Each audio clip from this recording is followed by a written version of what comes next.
vamos a ver en este tema lo que es el estado físico y mental del conductor, el estado psicofísico, ¿de acuerdo? Tenéis que tener en cuenta que para conducir nuestra capacidad intelectual y nuestra capacidad cerebral, mental, tiene que estar en perfectas condiciones, puesto que nosotros cuando conducimos procesamos información, damos una respuesta y esa respuesta tiene que ser lo más rápida posible, ¿de acuerdo? Y tiene que ser una respuesta adecuada. Por ese motivo, lo que es el cerebro, nuestro cerebro tiene que estar bien. ¿Y qué vamos a estudiar aquí? Pues todos los factores que afectan a tu capacidad para procesar información, a tu capacidad para dar respuestas adecuadas, todo lo que le afecta al cerebro. Por lo tanto, si le afecta al cerebro, hace que tardes más en pensar, es decir, que aumente el tiempo de reacción, que tardes más en procesar la información. Cuanto más tardes en dar una respuesta, más te acercas a lo que vamos a llamar lugar de impacto. Y puedes chocar, ya llega un momento en que no puedes evitar el accidente. De hecho, si tardamos más de un segundo en pensar, los accidentes, todos, son inevitables. Pues, ¿cuáles son esos factores? Factores que afectan a la conducción son, pues, como por ejemplo, el alcohol, los medicamentos, las drogas. Y eso es de lo que vamos a hablar ahora, ¿vale? Lo primero que tenemos que ver ahora también es los sentidos. ¿Qué sentidos usamos cuando conducimos? En general se usan todos los sentidos. Se usa la vista, está claro, se usa el tacto, se usa el oído, se usa el olfato. El olfato, pues para saber si el coche está ardiendo, por ejemplo. Pero el que más se usa, el 80% de la información, el 80% de la información entra a través de la vista. Por ese motivo, si nosotros tenemos que usar gafas, es obligatorio que las llevemos, que llevemos las gafas para conducir. De hecho, en el reconocimiento médico nos ponen un código 01, que quiere decir necesitamos gafas para conducir. Y tenemos que llevarla, o las gafas o las lentillas. También es verdad que es aconsejable llevar otras de repuesto en la guantera, por si acaso. Bueno, no es obligatorio, lo obligatorio son las gafas, pero es aconsejable llevar otras de repuesto. Luego también tenemos que tener en cuenta que de noche nuestros ojos están más preparados para procesar la información o para percibir imágenes de día que de noche. No somos búhos ni gatos, si no, pues veríamos mejor de noche, pero no es el caso. ¿De acuerdo? Somos primates, por lo tanto somos humanos. Nuestros ojos ven más de día, o sea que de noche nos cuesta más percibir las imágenes. Eso hará que nos tengamos que concentrar más, eso hará que nos tengamos que esforzar más, eso hará que nos cansemos más, eso hará que aumente el tiempo de reacción, tardemos más en pensar, porque nos cansaremos, nos fatigaremos antes. ¿De acuerdo? También es verdad que si es necesario, tendremos que usar gafas de sol para evitar que los rayos de sol pues, se nos canse la vista, ¿de acuerdo? Si es necesario de día, usaremos o las gafas de sol o, si no, para evitar los deslumbramientos por el sol, el parasol. Lo llevaremos correctamente puesto. El parasol tiene 3 posiciones, bueno, cerrado, abierto y lateral. Eso es que es pregunta de los exámenes, te preguntan, la primera pregunta que te hacen es, a ver, ¿qué es el parasol? Esto, le señaláis y le tenéis, y dime las posiciones, cerrado, abierto y lateral. Luego también, un 10% de la información, un 10% entra a través del oído, es decir, el 80%, como veis, a través de la vista, un 10% a través del oído, de tal manera que es aconsejable llevar la música que no esté demasiado alta, porque parte de la información, no toda, pero una parte entra por esta vía, por este canal. Llegas a una intersección y no ves, pero sí que sientes, escuchas si te viene un coche. A lo mejor no ves bien si viene un coche al llegar a esa intersección, pero sí estás escuchando a ese coche. Si llevas auriculares mientras conduces, pierdes parte de esa capacidad de recibir información que te puede pues eso, te puede venir un camión por algún lado. O lo mismo puedes sentir que te viene, no sé, te viene una bicicleta o que te están tocando el claxon para evitar un accidente y no lo estás escuchando. Es por ese motivo por el que no se pueden usar ni cascos, ni auriculares mientras se conduce. Ni nada, ¿de acuerdo? Ningún aparato de reproductor de sonido, que son los auriculares. ¿De acuerdo? Y la música será baja. Y luego hay unos espejos panorámicos. Los espejos panorámicos hacen que tengamos un mayor campo visual, pero los espejos panorámicos no son necesarios. Solamente aquellas personas que en el certificado médico conste que es obligatorio que lo lleven, lo deberán de llevar, si no, no es necesario.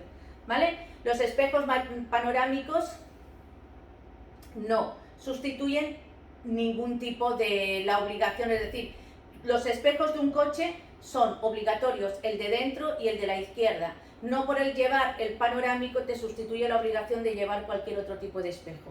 Los espejos panorámicos son para aquellas personas que por cuestiones médicas lo necesiten, porque lo mismo tienen, yo que sé, visión monocular, o no oyen bien, son sordos. Los sordos pueden conducir, en cambio los ciegos no. Los sordos pueden conducir porque solamente un 10% de la información entra a través del oído, que es bastante, pero bueno, ellos, como tienen el sentido de la vista más desarrollado, pueden conducir, pero sí, a lo mejor sí, necesitan llevar un espejo panorámico.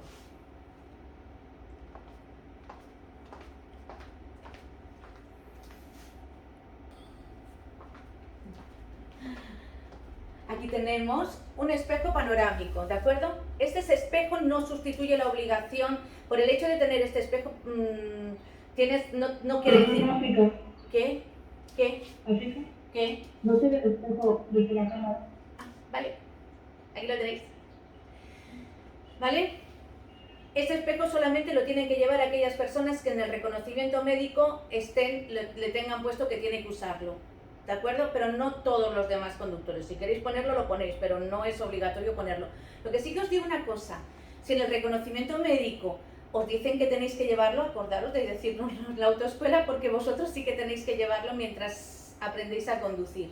¿De acuerdo? La persona, el alumno que lo necesita tiene que llevarlo, y en el examen también. Porque es una condición suya. Como os decía, música baja y lo del espejo panorámico solo si es obligatorio. Lo que sí vamos a estudiar ahora son los factores que afectan a la conducción, a tu capacidad para procesar la información, a tu capacidad para pensar. ¿Qué factores afectan a tus condiciones psicofísicas, físicas y mentales? Factores como pueden ser el alcohol. El alcohol es un depresor del sistema nervioso central. Por lo tanto, personas que normalmente tardan entre medio y un segundo, pueden llegar a tardar hasta 4 segundos en pensar. O por ejemplo tenemos las drogas, las enfermedades también afectan al cerebro. Todo lo que afecta al cerebro hace que tu capacidad para procesar la información no sea correcta. Por lo tanto, ¿cómo afecta al cerebro? Afecta a tu capacidad para conducir, afecta a tu capacidad de reacción. O por ejemplo la fatiga, que es el cansancio. Con el cansancio tardamos más en procesar la información, tardamos más en pensar. Por lo tanto, aumenta el tiempo de reacción, aumenta lo que tardamos en pensar. Si normalmente está entre medio y un segundo, tardamos más, 2 segundos. O el sueño. Todos estos son los factores que afectan la capacidad para conducir, porque como se estaba diciendo, afectan al órgano que es con el que pensamos, porque hacen que tardes más en pensar, es decir, tu tiempo de reacción aumenta. Por lo tanto, tu capacidad, lo que son tus reflejos, disminuyen. Y no lo confundáis, el tiempo sube. Es decir, lo que tardas en pensar pasa de 1 segundo a 2. Es decir, el tiempo aumenta. Tus reflejos son tu capacidad para reacción.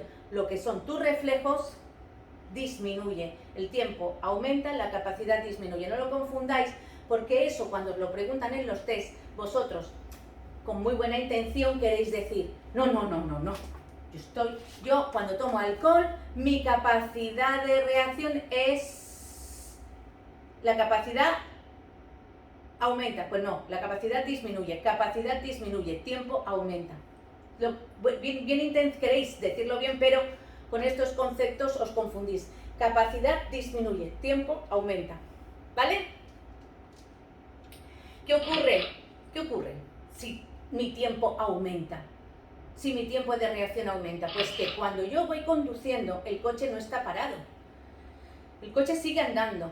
Y entonces, si desde que yo percibo un estímulo hasta que tomo la decisión de frenar, aquí he tomado la decisión de frenar, el coche ha seguido andando y ha recorrido una distancia que vamos a llamar distancia de reacción. Esta distancia será mayor. Cuanto mayor sea la velocidad, mayor distancia de reacción, está claro. Velocidad es igual a espacio partido tiempo. A mayor velocidad, más espacio recorro en menos tiempo. Pero también puedo aumentar la distancia de reacción, pues porque tarde más en tocar el freno, porque vaya cansado, porque he tomado alcohol, porque lo mismo he hecho una comida muy pesada. Entonces, ¿qué ocurre? Pues que si aumenta la distancia de reacción y yo empiezo a frenar más tarde, pues ¿sabes qué? Que me parece que ese no va a resultar, no se va a quedar vivo. ¿Me entendéis? Es decir, el problema es, ¿qué pasa si tardo más en pensar? Pues que si tardas más en pensar, vas a recorrer más metros mientras piensas. Tocas el freno después. Pero es que no es que solamente toques el freno. El coche tiene que recorrer otra distancia que es la distancia de frenado. Entonces ya no hay tiempo. Te acercas a lo que vamos a llamar lugar de impacto, por lo tanto los accidentes son inevitables. Así que recordad, si tardamos más de un segundo en pensar, no se pueden evitar los accidentes. ¿Qué tenemos que hacer? Tener en cuenta estos factores que vamos a estudiar hoy para que el tiempo de reacción no supere el segundo, teniendo en cuenta que normalmente el tiempo de reacción en un humano en esta tarea para conducir está entre medio y un segundo. Unos tardan menos medio segundo y otros tardan un segundo, pero más no es normal. Y si se aumenta son por factores externos, alcohol, drogas, enfermedades, medicamentos o fatiga, cansancio, entre otros. Y eso es lo que estamos estudiando. La fatiga. La fatiga es el cansancio, ¿de acuerdo? ¿Qué es la fatiga? Es una alarma que tiene el sistema nervioso para decirte, oye, estoy cansado. O descansas, o yo aquí, si no descanso, pues lo que me voy a hacer es que me voy a quedar dormido, me duermo, literalmente. El problema es que te quedes dormido con un coche, al volante de un coche que va a 120 kilómetros por hora. Ese es el problema, ¿de acuerdo? Que se pueden producir microsueños de milésimas de segundo, pero un sueño que se te ha quedado la mente en blanco, ¿de acuerdo? Y que se producen por eso muchas salidas de la vía, es decir, muchos de los choques de los coches en carretera, muchos de los accidentes se producen en rectas. ¿A cuenta de qué hay un accidente? A cuenta de que un coche en una recta se ha salido de la calzada, porque lo mismo el conductor se ha quedado dormido, ha tenido un microsueño, porque llevaba muchas horas conduciendo, porque no ha parado a descansar, porque estaba fatigado. Y la fatiga tenemos que reconocerla, es una alarma que tiene nuestro organismo para decirnos, para un momento, 15 minutos, entre 15 y 20 minutos y descansa. Bueno, está claro que para ir de casa al trabajo todos los días, pues lo mismo, una hora de trayecto tampoco te vas a morir. Pero si tienes que hacer un viaje largo de 8 horas conduciendo, pues cada 2 o 3 horas de conducción seguida, lo que es, más o menos se va a unos 100 kilómetros por hora, recorridos 200 o 300 kilómetros, tienes que parar, detenerte y descansar, mejor dicho, parar y descansar. ¿De acuerdo? Descansar 15 o 20 minutos para reponerte. Vale, ¿qué ocurre con la fatiga? Pues el tiempo de reacción aumenta, tardo más en reaccionar. ¿Qué peligro conlleva? Hombre, si tardo más en reaccionar, tardaré más en pisar el freno, más me acerco al lugar de impacto y tengo más probabilidad de chocar, de tener un accidente. Recuerda que con más de un segundo los accidentes son inevitables. ¿Qué puede ocurrir? ¿Qué es lo que siento yo para decir, uy, ya estoy cansado, voy a descansar 15 minutos, 20 minutos? Lo que siento son continuos movimientos en el asiento. ¿Por qué? Porque el sistema nervioso central, el cerebro, se da cuenta de que no está bien. Sabe que está haciendo una tarea de peligrosidad, está haciendo una tarea peligrosa. Vas conduciendo a 120, sabes que como te duermas, te matas. Y entonces lo que hace es mandar impulsos a los nervios motores del cerebro para que te empieces a mover y no te quedes dormido. Ni por asomo te quedes dormido. Te empieza a doler el cuello, a picar, a doler la espalda, a sentir picores en la cabeza, te empieza a picar todo, porque lo que está intentando el cerebro es despierta, no te duermas, despierta, despierta, despierta. Ahora no, para mantenerte activo. Empiezan los movimientos lúdicos, empiezas a silbar, empiezas a tamborilear en el volante porque estás intentando despertarte. Estás intentando no quedarte dormido, mantenerte en alerta, mantenerte en estado de vigilia. Empiezan, ya os he dicho, dolor, picores, dolor de espalda, picores en el cuero cabelludo. Todo eso son síntomas de fatiga. Pues, ya sabes, busca un sitio, para y descansa. ¿De acuerdo? ¿Cuáles son las causas? Pues bueno, una exposición prolongada al trabajo. Conducir es un trabajo, igual que cuando estás estudiando, llevas 2 horas estudiando, te cansas, pues aquí ocurre lo mismo. O también puede ser también una mala postura en la conducción que va a hacer que tengas que hacer un mayor esfuerzo. Si yo cada vez que tengo que pisar el embrague para cambiar de marcha, cada vez que tengo que cambiar de marcha tengo que hacer un movimiento extra, pues al final tengo que forzar el movimiento, al final me voy a cansar antes. Que las carreteras estén en mal estado. Aquí alguien se está fatigando y le han dado así un pinchazo para que se despierte, ¿no? Bueno, que carreteras en mal estado. Carreteras en mal estado son que tienes que esforzarte más, por lo tanto, te vas a cansar más. Por lo tanto, aumenta la fatiga. Sube la fatiga. Si sube la fatiga, sube el tiempo de reacción, es decir, aumenta el tiempo de reacción y disminuye tu capacidad para conducir, tu capacidad para reaccionar. O, por ejemplo, otros factores son el alcohol. El alcohol aumenta la fatiga porque es un depresor del sistema nervioso central. O, por ejemplo, las comidas copiosas, comidas muy pesadas. Cuando cuesta mucho trabajo digerir la comida, pues le tiene que llegar mucha sangre, se concentra en las paredes del estómago pues para hacer la digestión, en detrimento, entonces le llega menos sangre al cerebro. Por tanto, nos dormimos, nos da sueño después de una comilona. Pues si te pegas una comilona y después tienes que hacerte 500 kilómetros, como que lo vas a pasar un poco mal. Es decir, si tienes que hacer viajes largos, viajes en carretera, las comidas tienen que ser ligeras para digerirlas mejor y que no te entre sueño. Todos esos son los factores que producen la fatiga. Somnolencia. Si nos vamos a un grado superior, ya nos entra sueño. Si no le hacemos caso a la fatiga, nos vamos a un estadio superior. Nos está entrando sueño. Nos entra la somnolencia. Todo lo que he dicho antes va en un grado superior. Aumenta más el tiempo de reacción. Disminuye más la capacidad de reacción, desde luego. Y aquí, recordad siempre estas flechas. El tiempo, ¿qué hace? ¿Subir o bajar? El tiempo sube.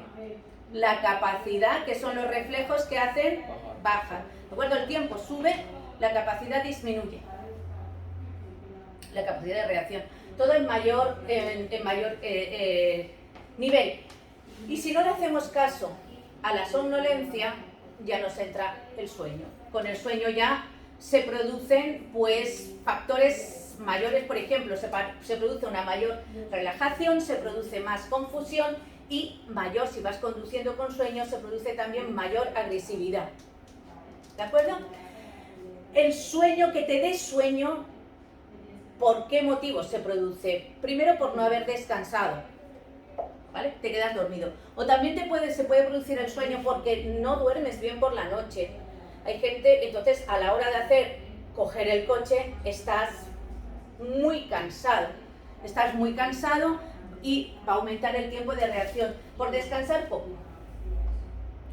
Hay gente que tiene trabajos por turnos, que unas veces trabaja por la mañana y otras veces trabaja por la noche y entonces tiene más problemas a la hora de conciliar el sueño. Por la mañana no se duerme, no se descansa igual que cuando dormimos de noche, porque nuestro cuerpo está hecho más para dormir de noche que para dormir de día, es que no lo podemos evitar. Entonces cuando te toca el turno de noche no duermes igual por la mañana, ni descansas igual y hay muchos ruidos dentro de las ciudades, lo que hace que no descanses. ¿De acuerdo? Y luego eso, si se une a que tengo que hacer un viaje largo, pues eso se va sumando. ¿De acuerdo? Eso tenemos que tenerlo en cuenta. También las causas, las comidas copiosas o la monotonía. Con relación a la monotonía, piensa, en el momento en el que tu sistema nervioso central, tu cerebro está inactivo, está solamente recibiendo información, dando respuestas, recibe, da respuestas, pero no está en un nivel de alerta. Entonces te fatigas, te entra sueño y al final te entra somnolencia y al final te entra el sueño, te puedes quedar dormido. Para evitarlo, cuando vas conduciendo es aconsejable que mantener una conversación relajada, nada de tirarse a la cara del acompañante, pues mantener una conversación relajada con el acompañante. ¿Para qué?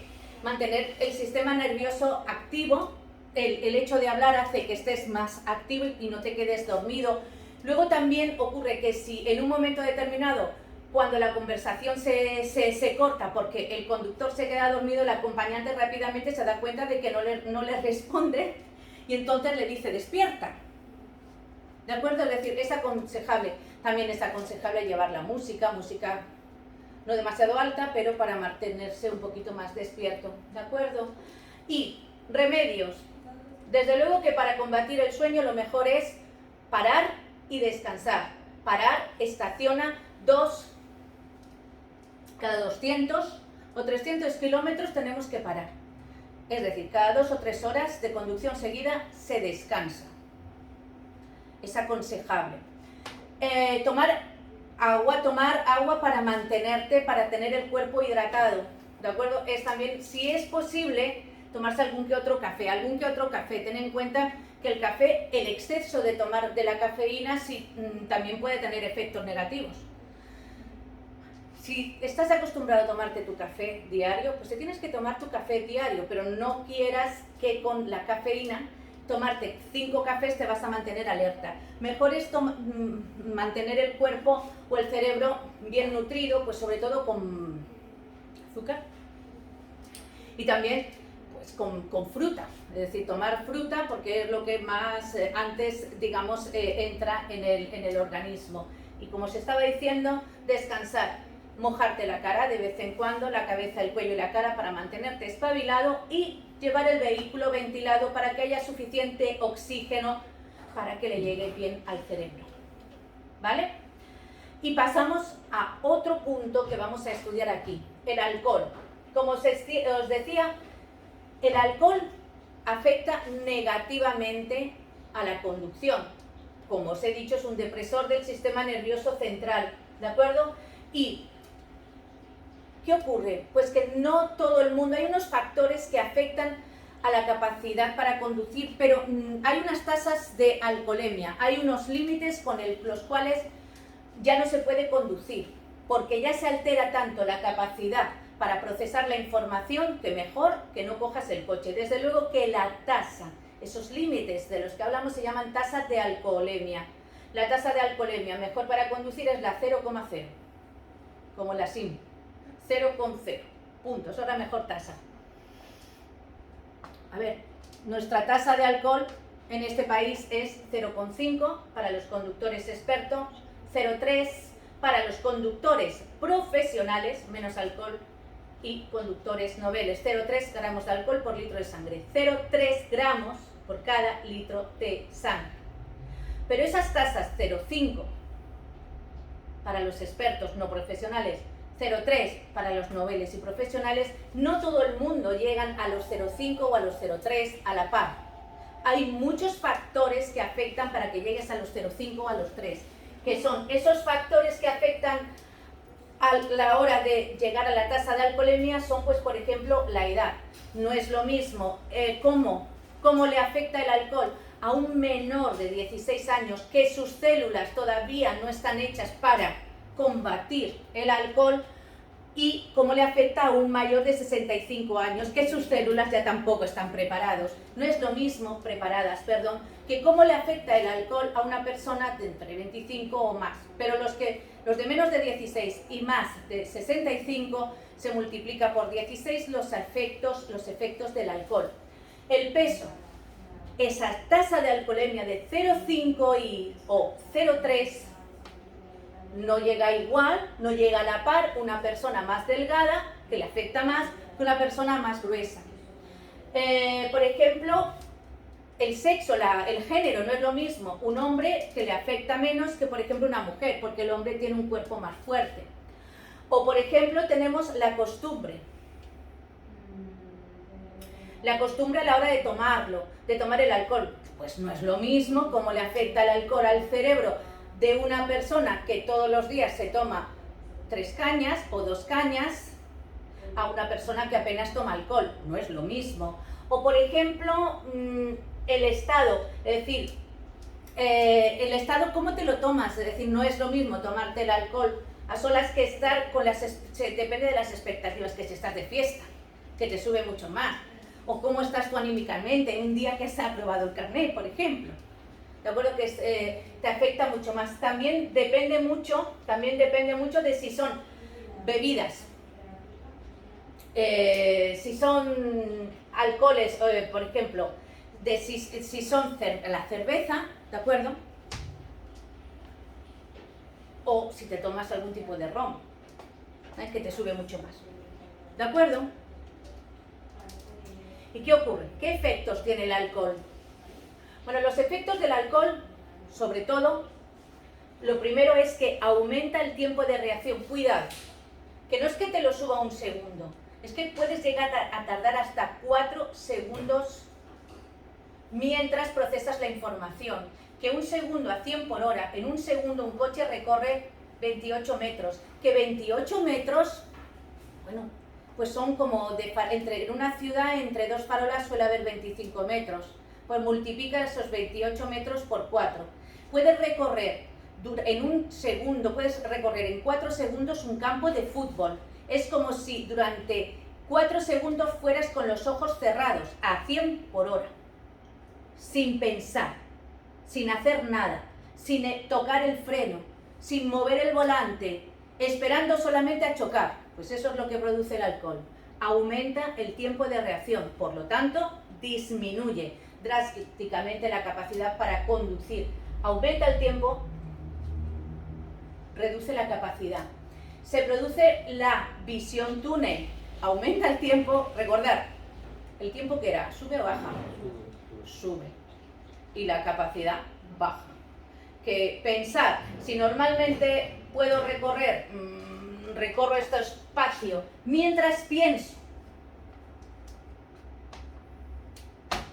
Cuando voy a 100 por hora, tú imagínate, mientras piensas recorrer todo este espacio y después frena. Tú todavía tienes que frenar. Es que es muy elevado ese tiempo, ¿vale? Luego, también se va a producir la visión túnel, es decir, dejamos de percibir los estímulos que hay por los lados.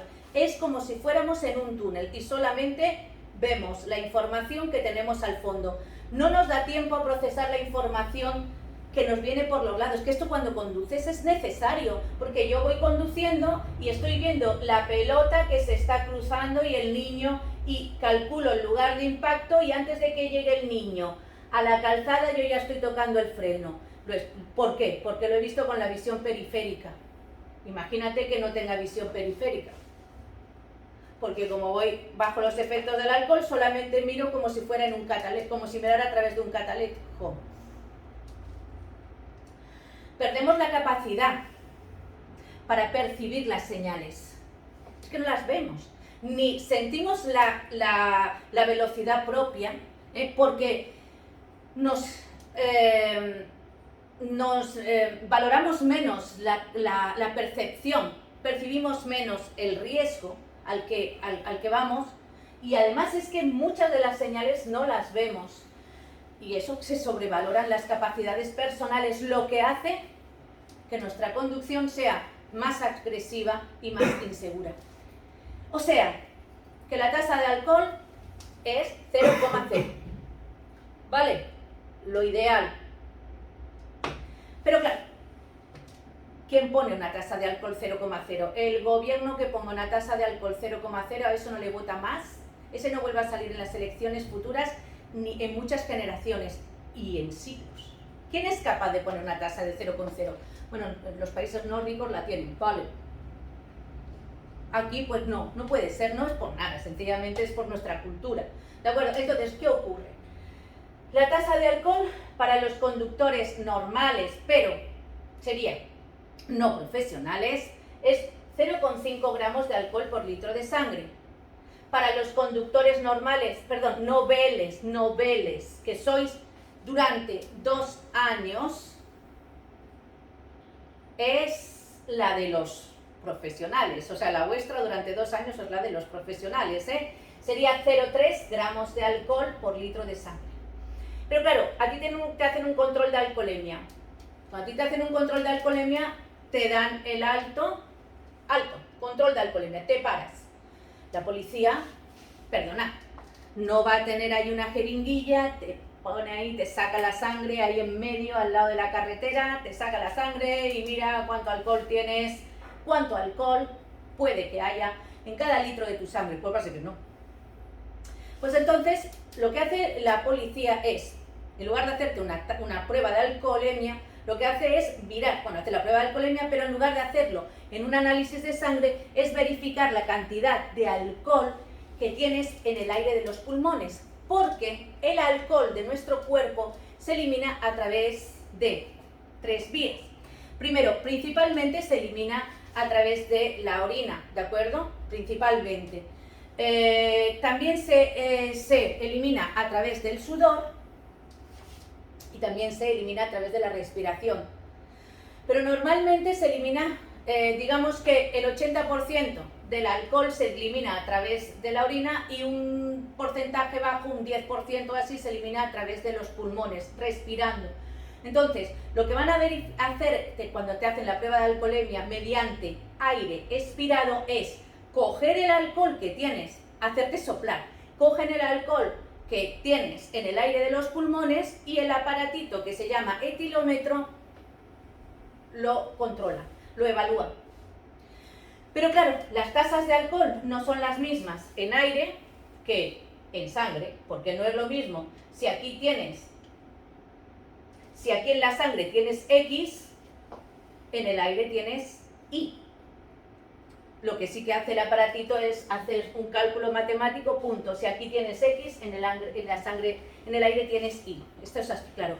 O sea, tenemos 2 tasas, pero claro, a ti te han enseñado en la autoescuela que la tasa de alcohol son 0,5, 0,3, 0,5, 0,3, punto. Cuando te dice la gente, tiene usted 0,16. Ah, bueno, pero yo todavía puedo conducir si mi tasa es 0,3. No puede conducir. Ha dado positivo. Que no, que la tasa es 0,3. Que no. Que ha dado positivo. Pues sí, ha dado positivo. Porque esta es la tasa para sangre y esta es la tasa para aire. Son 2 tasas distintas. Que no es lo mismo tener aquí el 80%, que tener aquí un 10%. Son 2 valores distintos y los 2 te los tienes que aprender. A ti tienes que pensar que cuando te hagan la pregunta de test tienes que ver si te lo preguntan en sangre o en aire. Pero es fácil. En sangre, la magnitud que se usa para la sangre es 0,5 gramos de alcohol por litro de sangre para los conductores expertos, para los y no profesionales, para todos en general,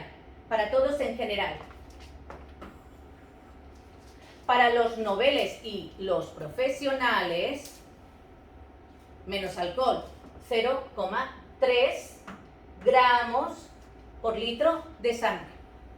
¿Que te lo preguntan en aire? Pues una de dos. Si te has aprendido estas tasas,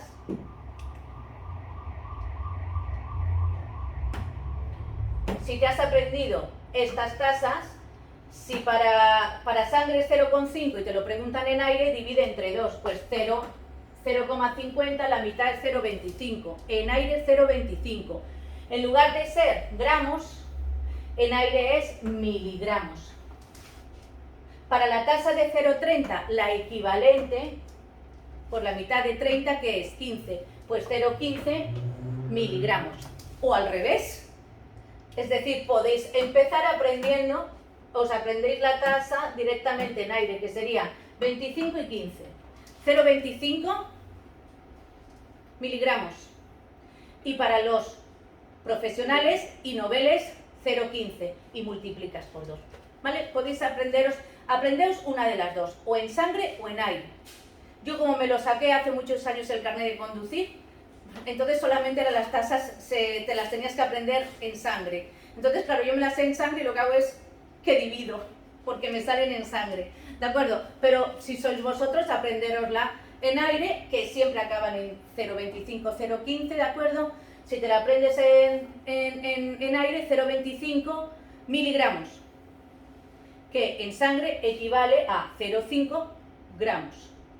La de aire, 0,15 para los profesionales y noveles, que sois vosotros, durante 2 años los noveles, pues 0,15. En sangre, multiplica por 2, 15 por 2, 30, 0,30, 0,3 gramos. ¿De acuerdo? Multiplica. Si es más fácil, multiplica. Y ya vamos a hablar del control de alcoholemia. ¿Quiénes están obligados a someterse a un control de alcoholemia? La ley de seguridad vial dice que todos los conductores están obligados, todos los conductores, solamente por el hecho de llevar un coche, un patinete o una bicicleta, estás obligado a someterte a las pruebas de alcoholemia. Todos los conductor, persona que maneja el mecanismo de dirección de un vehículo, ya sea patinete, ya sea bicicleta, el manillar de la bici o ya sea un volante. Todos. Los conductores de bicicletas, ¿de acuerdo? De bicicletas sería la tasa, siempre sería 0,5, ¿vale? Porque no tienen carnet de conducir, pues la tasa normal 0,5. Para el que tiene carnet de conducir, el que tiene el permiso de conducir a partir del carnet AM, del permiso AM, que es el de ciclomotores, del de moto pequeña, de matrícula amarilla, pues entonces ya entraríamos aquí. ¿De acuerdo? Conductor. Conductor novel, ¿quién es? El que obtiene por primera vez un permiso de conducir. Pues hay una tasa para los conductores noveles, que es a partir de la M, A1, A2, A, B, C1, C. ¿De acuerdo? Pero las bicis no tienen carnet. Entonces la tasa de alcoholemia es 0,5. Pues bien, todos los conductores, el resto de los usuarios, es decir, quien va andando por la calle, está obligado a someterse a las pruebas de alcoholemia solo si está implicado en un accidente. Es decir, conductor siempre porque sí. El resto de los usuarios cuando estén implicados en un accidente. Y ahora, ¿en qué casos me van a hacer soplar? En un control tengo que pasar la prueba de alcoholemia. Pues, 1, si cometes infracciones, pues por cometer infracciones te pueden obligar a pasar la prueba de alcoholemia. 2, por tener síntomas evidentes de impregnación alcohólica. Es decir, si vas haciendo heces con el coche, te pueden hacer pasar la prueba de alcoholemia. 3, porque haya un control de alcoholemia, pasan 10 y el número de 11 sopla. Y 4, si estás implicado o implicada en un accidente. Esos son los casos en los que te tocó soplar. ¿Vale? Infracciones, síntomas, control o estás implicado en un accidente. Ahora, ¿cómo se tienen que hacer la prueba de alcoholemia? A ver, si el resultado de la prueba es positivo, si es positivo, la infracción ya es una infracción muy grave. Partimos de que son 500 euros por conducir bajo los efectos de drogas, alcohol, medicamentos. Son 500 euros. Partimos de que automáticamente se pierden, como el resultado sea positivo, se pierden o bien 4 puntos en el carnet o bien se pierden 6 puntos. Partimos de que si se supera en un 50% la tasa de alcoholemia, estamos incurriendo en un delito. Partimos de que podemos acabar en la cárcel. Dependiendo de cómo, podríamos acabar en la cárcel. Entonces, si me hacen la prueba de alcoholemia, que esté bien hecha, porque si es positivo, van a ir en contra de mis derechos. Pues bien, que me hagan bien la prueba y que esa prueba, yo tengo unos derechos y el policía me la tiene que hacer bien. Entonces, si cuando me van a hacer la prueba, si doy positivo, me tienen que hacer una segunda prueba a efectos de contraste. Y tiene que haber un tiempo entre la primera y la segunda de 10 minutos. De 10 minutos, pues para que los valores de la primera no se suplan, suben a los valores de la segunda. Porque solo con 1 gramo no es lo mismo 0,15 miligramos conductores noveles que 0,16. Porque con 0,15 te has escapado, con 0,16 no te escapas. ¿Me entendéis? Solo 1 gramo es suficiente para dar positivo o negativo. Si das positivo es cuando arde Troya. Entonces, primero te hacen soplar. Si das positivo, te tienen que hacer soplar una segunda vez para verificar que la prueba está bien hecha. Si en la segunda prueba, entre la primera y la segunda, habrá 10 minutos. Si en la segunda prueba se vuelve a dar positivo, entonces tienes la obligación, o bien tú, que eres el implicado, quien te defienda, o bien el juez, pueden pedir un segundo análisis a efectos de contraste mediante o bien un análisis de sangre o bien un análisis de orina, porque mira, a lo mejor el etilómetro no está bien calibrado. Es que solamente por 1 gramo te puedes escapar o no. ¿De acuerdo? Entonces así se tiene que hacer la prueba. Si no, esa prueba no está bien hecha y esa prueba no es válida. Y en un juicio posterior, pues se puede anular, pues porque esa prueba no está bien hecha, no es válida. ¿Vale? Lo vamos a dejar aquí y en la siguiente clase vamos a estudiar cómo afectan las enfermedades, los medicamentos, las drogas a la hora de conducir.